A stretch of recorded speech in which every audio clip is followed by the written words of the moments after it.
नमस्कार, आप देख रहे हैं इक्वालिटी न्यूज और मैं हूं काजल आपके साथ। चलिए नजर डालते हैं आज की प्राइम टाइम खबरों में इस वक्त की बड़ी खबरों पर।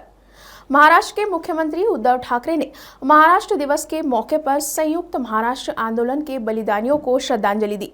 मुख्यमंत्री अपनी पत्नी रश्मि ठाकरे, बेटे आदित्य ठाकरे के साथ मुंबई स्थित हुतात्मा चौक पहुंचे और यहां उन्होंने शहीदों को श्रद्धांजलि दी।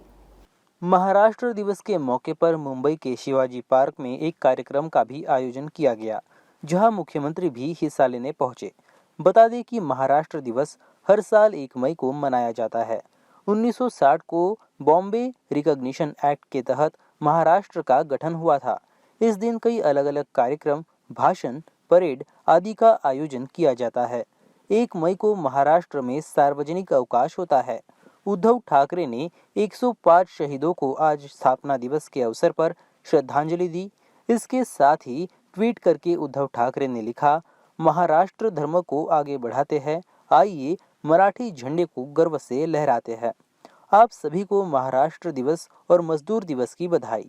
बता दें कि आज के ही दिन 2 राज्य यानी महाराष्ट्र और गुजरात का भाषा के आधार पर गठन हुआ था। इन राज्यों को लेकर बॉम्बे में विवाद चल रहा था। मराठी लोग चाहते थे कि बॉम्बे को महाराष्ट्र का हिस्सा होना चाहिए, क्योंकि अधिकतर लोग यहाँ मराठी बोलते हैं। एआईएमआईएम के अध्यक्ष और लोकसभा सांसद असदुद्दीन ओवैसी ने शनिवार को कहा कि आम आदमी पार्टी, समाजवादी पार्टी, कांग्रेस और अन्य विपक्षी दल हिंदुत्व विचारधारा की पक्षधार बनने का प्रयास कर रही है।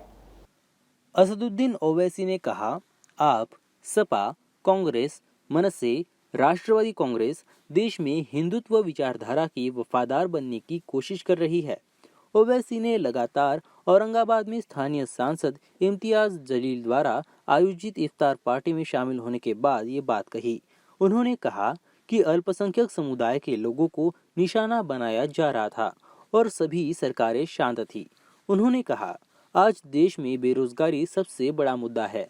इस मुद्दे को उठाने के बजाय कुछ राजनीतिक दल देश भर में अल्पसंख्यकों को निशाना बनाकर हिंदुत्व की राजनीति को मजबूत बना रहे हैं।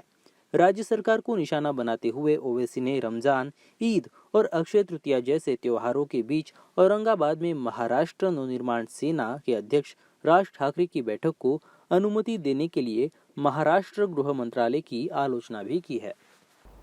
देश में लाउडस्पीकर और बुलडोजर का विवाद इन दिनों जोरों पर है। इसको लेकर बिहार के नेता प्रतिपक्ष तेजस्वी यादव ने यह साफ कह दिया है कि लोगों को सिर्फ भ्रमित किया जा रहा है। शनिवार को वो मीडिया से बात कर रहे थे, जिस दौरान उन्होंने ये बयान दिया। तेजस्वी यादव ने कहा कि जिनको अलार्म लगाकर सोने की आदत है, वे समझते हैं कि भगवान भी सोए हुए हैं। जब वह जागेंगे तभी भगवान भी जागेंगे। तेजस्वी यादव ने कहा कि लाउडस्पीकर का 1925 में आविष्कार हुआ था।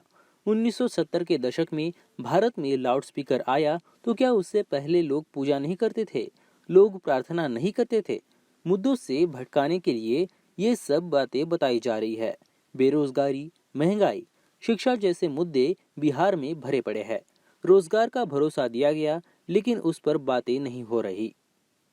लाउडस्पीकर की बात को चर्चा में लाकर इन मुद्दों को भटकाने का काम किया जा रहा है।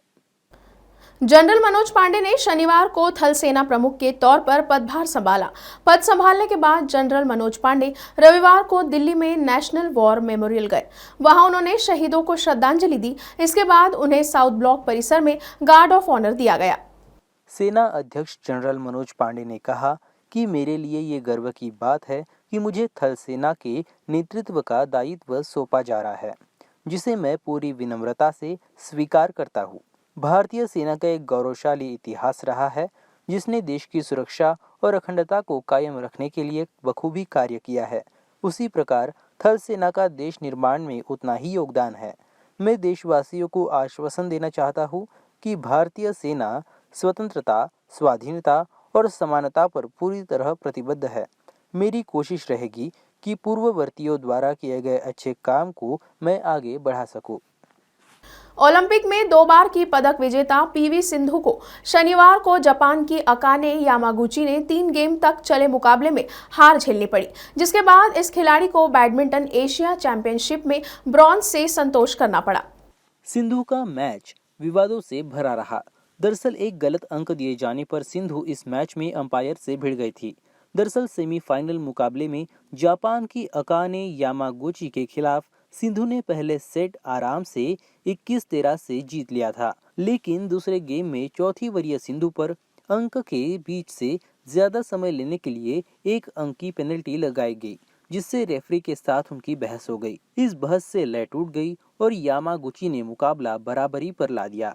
बता दें कि इस पूरे मामले में सिंधु की कोई गलती नहीं थी और खेलने के लिए यामागुची ही पूरी तरह तैयार नहीं थी। इस घटना का एक वीडियो सोशल मीडिया पर जमकर वायरल हो रहा है।